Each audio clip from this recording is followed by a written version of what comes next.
The first mistake intelligent people make is believing that stupidity is a problem that can be solved. It cannot. It is not a misunderstanding waiting to be clarified. It is not ignorance waiting to be educated. And it is certainly not a temporary absence of logic. Stupidity is something far more durable. It is a structure, a psychological fortress built from ego, insecurity, imitation, and the deep human terror of appearing wrong.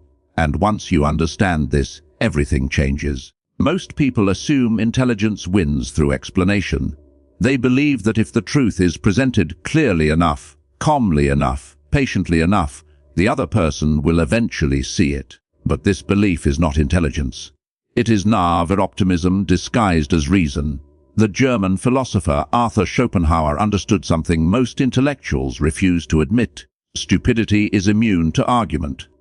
Not because stupid people cannot hear the truth, but because accepting it would destroy the fragile image they have constructed of themselves. For the unintelligent mind, being wrong is not a small correction. It is humiliation. It is status collapse. It is psychological annihilation. So the mind does something remarkable. It resists, not logically, not rationally, but instinctively. Every argument becomes a battlefield where the goal is not truth, but survival. This is why debates with foolish people feel strangely exhausting. You present evidence, they deflect. You clarify logic, they change the subject. You dismantle one claim, and suddenly 3 new irrational claims appear in its place. You begin to realize something unsettling. You are not having a discussion. You are fighting a psychological defense mechanism. And the more intelligent you are, the more this realization begins to disturb you. Because intelligence seeks resolution. It seeks clarity, coherence, finality. But stupidity operates differently. It thrives in chaos. It survives through noise. It multiplies through stubborn certainty. This is why truly intelligent individuals rarely argue the way ordinary people do. They recognize something most never see.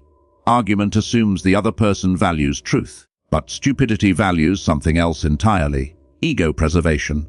The need to appear correct, superior, unchallenged. And once that instinct awakens, reason becomes irrelevant. This is where most intelligent people make their second mistake. They try harder. They speak more clearly. They bring more facts. They increase the intensity of logic. But this only strengthens the resistance. Because to the foolish mind, intelligence feels like an attack. It exposes gaps. It threatens hierarchy. It destabilizes identity. So the reaction becomes predictable. Mockery, dismissal, deflection. The conversation slowly transforms into something darker, a struggle over dominance. Not intellectual dominance, social dominance. And in this arena, logic is not always the strongest weapon. Noise is. Confidence without evidence is. Persistence without understanding is. Which means something deeply uncomfortable begins to emerge. In public spaces, in workplaces, in social circles, stupidity often appears powerful. Loud voices gain attention. Simplistic ideas spread faster. Certainty, even when incorrect, attracts followers.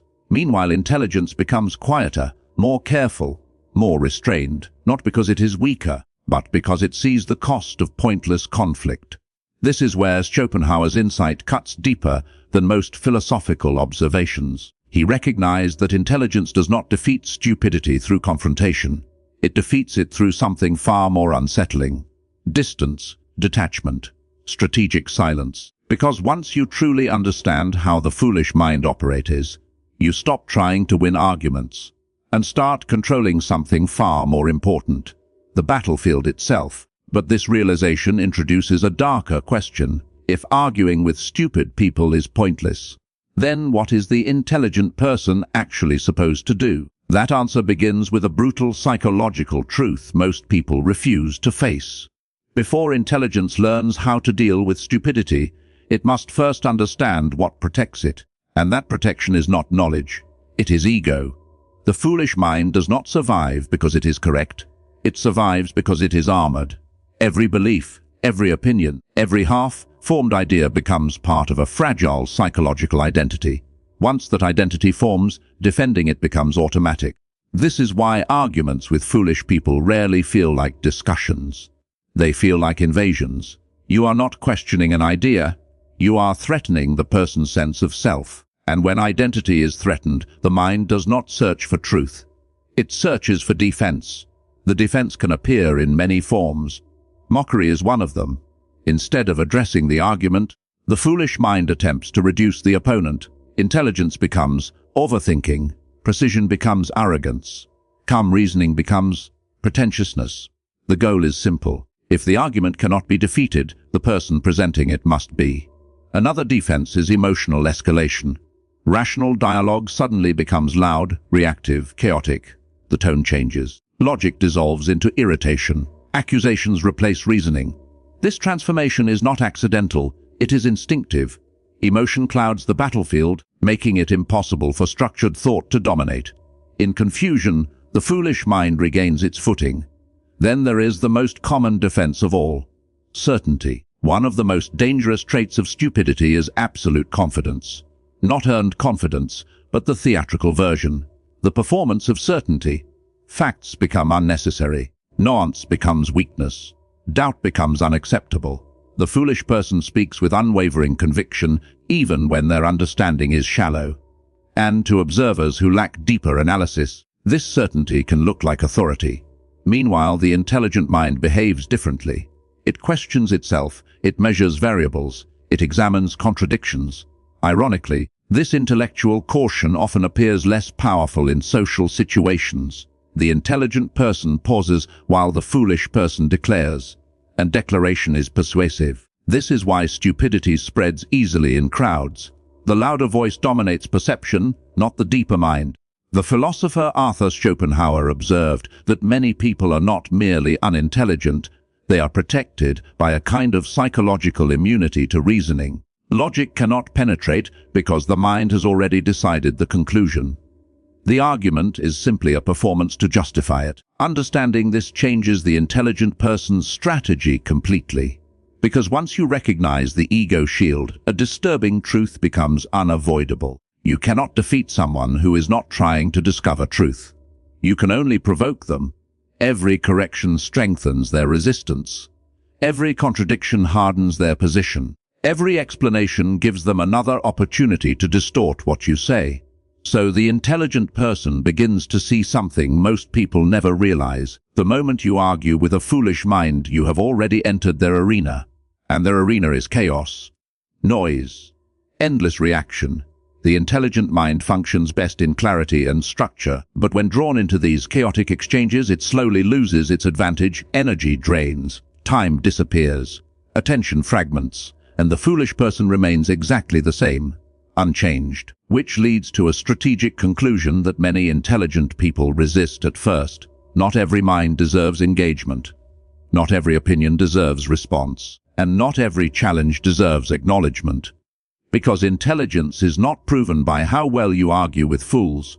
It is proven by something far more difficult: knowing when not to argue at all. But that raises another uncomfortable reality.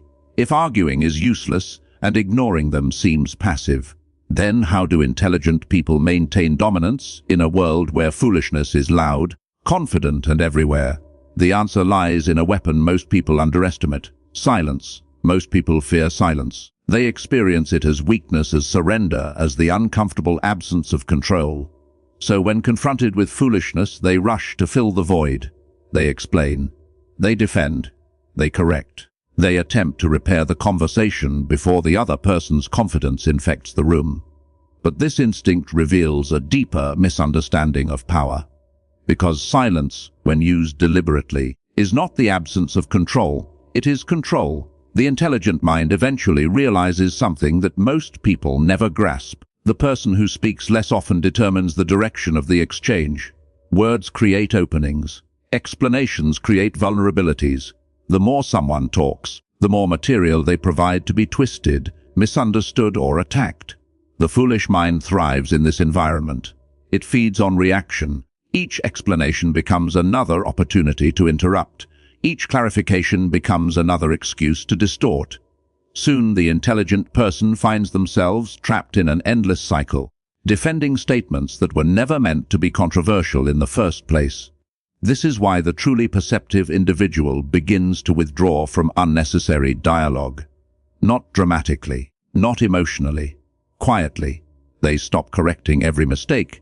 They stop answering every challenge. They stop explaining truths to those who have no interest in understanding them. And something strange begins to happen.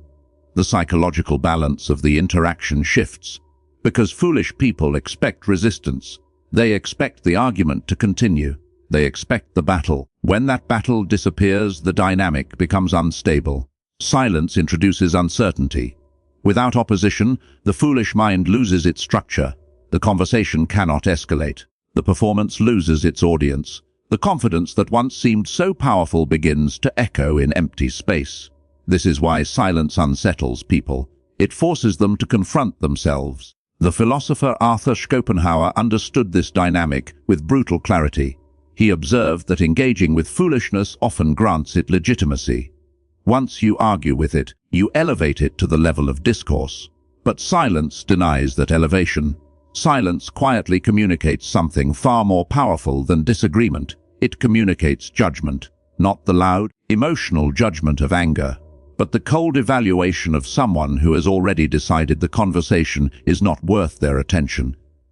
And attention is the real currency of dominance. The foolish person often speaks loudly because they crave validation. Even opposition can satisfy that need. Being argued with means being acknowledged. But silence offers nothing. No recognition, no reaction, no stage. For many people, this absence becomes deeply uncomfortable. They attempt to provoke a response. They repeat their claims. They increase their volume. Yet the intelligent person remains unmoved. Not because they lack arguments, but because they understand the deeper game. Power is not demonstrated through endless debate. Power is demonstrated through restraint, through the ability to choose when engagement serves a purpose and when it simply feeds chaos. However, strategic silence is not passive withdrawal, it is calculation. And this calculation leads to another disturbing realization. Silence does not merely avoid conflict. It exposes something far more dangerous within the foolish mind itself, an insecurity that grows louder the moment it stops receiving attention. Loudness is rarely strength. More often, it is camouflage. The foolish mind projects certainty, confidence, and authority with theatrical intensity. It interrupts, dominates conversations, repeats simplistic claims with unwavering conviction. To the untrained observer, this can look like power, but beneath the noise lies something far more fragile: insecurity. True intelligence rarely needs to shout because it is not trying to convince itself. It does not rely on constant affirmation. It tolerates uncertainty. It questions its own conclusions. But the foolish mind cannot survive this kind of self-examination. Doubt would fracture it. So instead, it constructs a psychological performance, a constant display of confidence meant to silence both critics and inner discomfort. This is why foolish people often become aggressive when challenged. Not simply irritated, but visibly disturbed. A calm correction can trigger disproportionate hostility, because the challenge is not intellectual, it is existential. If their position collapses, the image they have built around themselves begins to crumble. The hierarchy they imagined themselves standing upon suddenly disappears, and that is unacceptable. So the mind does what it must. It becomes louder, more certain, more dismissive. You will notice this pattern everywhere once you begin observing it carefully. The least informed voices often speak with the greatest conviction. The most rigid opinions are frequently held by those who have examined the subject the least. Meanwhile, the intelligent mind behaves differently. It hesitates. Not from weakness, but from awareness. It sees the complexity beneath simple questions. It recognizes how much remains unknown, and ironically, this intellectual humility often places it at a disadvantage in superficial social environments, because crowds are drawn to certainty, even false certainty. The philosopher Arthur Schopenhauer warned that the majority of people prefer comfortable illusions to uncomfortable truths. A simple narrative delivered confidently will often overpower a nuanced explanation delivered carefully. This is not a flaw in intelligence. It is a flaw in human psychology. Most people are not searching for accuracy. They are searching for reassurance. And foolish voices are very good at providing it. But intelligent individuals eventually notice something subtle. The loudest people often react the most violently to being ignored. Remove the attention and the confidence begins to wobble. The arguments become repetitive. The tone grows defensive. Provocation increases, because attention was never just a byproduct of the performance. It was the fuel. Without an audience, the illusion begins to collapse. This is why the intelligent person's detachment becomes so unsettling to the foolish mind. Silence denies validation. Calm indifference removes the stage. And suddenly the person who once appeared dominant begins to reveal something far less impressive. Dependence. Dependence on recognition. Dependence on reaction. Dependence on being taken seriously. The intelligent observer sees through this structure quickly. And once you see it, a new question emerges. If foolish people require attention to maintain their confidence, then attention itself becomes a form of leverage, which means the intelligent person possesses a power far more subtle than argument, the power to decide who receives their attention and who does not. Attention is the most underestimated form of power in human interaction. Most people spend it carelessly. They react to every statement, respond to every challenge, correct every mistake they encounter. They feel an almost compulsive need to engage, as if silence would imply defeat. But the intelligent mind eventually realizes something far more strategic. Attention is not neutral. It is a form of investment. Where attention goes, importance follows. Where importance grows, influence expands. The moment you engage someone seriously, you grant them a kind of psychological elevation. Their words begin to matter. Their opinions gain visibility. Their presence expands inside the conversation. This is why foolish individuals instinctively provoke engagement. They interrupt discussions, inject simplistic arguments, or challenge obvious truths with exaggerated confidence, not because they seek clarity, but because they seek recognition. Every reaction validates their presence. Every correction gives them another opportunity to speak. Soon the interaction becomes something strange. The intelligent person begins the conversation believing they are correcting a mistake, but slowly they realize they have become part of someone else's performance. The foolish mind is not trying to learn, it is trying to occupy space, and space in social environments is often determined by attention. This is where the strategic individual makes a critical shift. Instead of trying to defeat foolishness, they begin managing attention like a scarce resource. They observe before they speak. They evaluate before they respond. They ask one silent question before engaging anyone. Is this mind capable of understanding? If the answer is uncertain, they proceed cautiously. If the answer is clearly no, they disengage completely. This decision often confuses observers. Many people assume intelligence must constantly prove itself through debate. They believe the smartest person in the room should dominate every discussion. But this assumption misunderstands power. Dominance is not proven through constant participation. It is proven through selective presence. The philosopher Arthur Schopenhauer described the danger of engaging with foolish individuals because they pull discourse downward. Once you begin arguing on their level, clarity dissolves into endless contradiction. It becomes impossible to maintain intellectual structure inside a chaotic exchange. And chaos benefits the foolish mind, but selective attention changes the dynamic entirely. When the intelligent person refuses to engage in meaningless disputes, something subtle occurs. Their silence begins to accumulate weight. Their words become rarer, and rarity creates value. When they finally speak, people listen more carefully, not because the voice is louder, but because it has not been diluted by constant reaction. This is a form of quiet authority. A presence that does not need to argue with everyone in order to maintain its position. Meanwhile, the foolish mind continues exhausting itself through constant expression. It reacts to every challenge, answers every provocation, and inserts itself into every discussion. And slowly observers begin to notice the difference. One mind speaks endlessly, the other chooses its moments. Over time, this difference becomes visible. But there is another layer to this strategy that most people overlook. Refusing to engage with foolishness does more than preserve your attention. It reveals something uncomfortable about human hierarchy itself. Because in many situations, the most powerful move is not defeating an opponent. It is refusing to recognize them as one. Most social environments operate on an invisible structure. A hierarchy that rarely announces itself openly, yet silently organizes how people interact, who speaks with authority, and whose opinions shape the direction of the room. Many assume this hierarchy is built purely on intelligence. But reality is far more complicated. It is built on perception. Who appears confident? Who commands attention? Who others believe holds value? This is why foolish individuals often attempt to challenge intelligent people publicly. Not because they expect to win the argument, but because the challenge itself creates a shift in perceived status. If the intelligent person reacts emotionally, argues endlessly, or appears defensive, the hierarchy destabilizes. The foolish challenger has successfully dragged the interaction into chaos, and chaos levels the field. Inside confusion, expertise becomes harder to recognize. Structure dissolves. The conversation becomes a contest of stamina rather than understanding.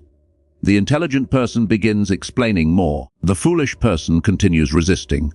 To outside observers who lack deeper insight, both sides begin to look similar. Two people arguing, two voices competing, two egos clashing, and the hierarchy blurs. This is precisely why the strategic mind refuses to enter these battles, not out of fear, but out of awareness. Because engaging on the wrong battlefield does not prove intelligence, it erases it. The philosopher Arthur Schopenhauer understood this dynamic long before modern psychology began dissecting social behavior. He recognized that arguing with foolish individuals often reduces the intelligent person to the same level of discourse. Once that happens, the distinction disappears. And without distinction, hierarchy collapses. So the intelligent individual adopts a different strategy. They maintain composure. They avoid theatrical disputes. They refuse invitations into chaotic debates where the goal is not truth but spectacle. Instead, they preserve distance. This distance is not arrogance. It is structural control. Because hierarchy is not maintained through loud victories. It is maintained through calm boundaries, through the quiet refusal to participate in intellectual disorder. Observers begin to notice this pattern over time. One person constantly reacts, the other remains steady. One voice grows louder, the other remains measured, and slowly the room begins to recognize where the real center of gravity exists. Authority does not need to prove itself repeatedly. The moment it begins chasing validation, it stops being authority. This is the paradox many intelligent people eventually discover. Trying to prove superiority often destroys the very perception that creates it. But this realization introduces the final and most uncomfortable truth of all. The goal was never to defeat foolish people in the first place. Because once you understand the deeper structure of power, you realize they were never the real opponent. The final realization arrives quietly. After enough arguments, after enough wasted explanations, after enough encounters with minds that refuse to move.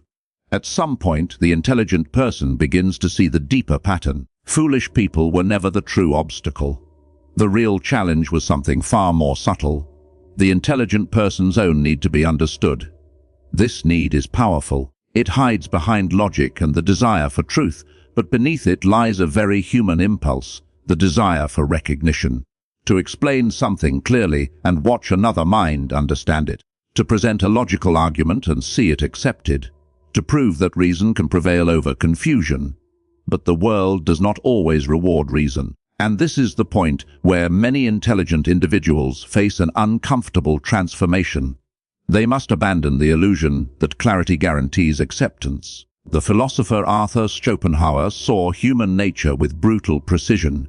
He understood that intelligence often carries a hidden burden, the expectation that others will eventually recognize it. Yet most people are not searching for the sharpest mind. They are searching for comfort. They gravitate toward voices that confirm their assumptions, reinforce their identity, and simplify a complex world into something easier to believe.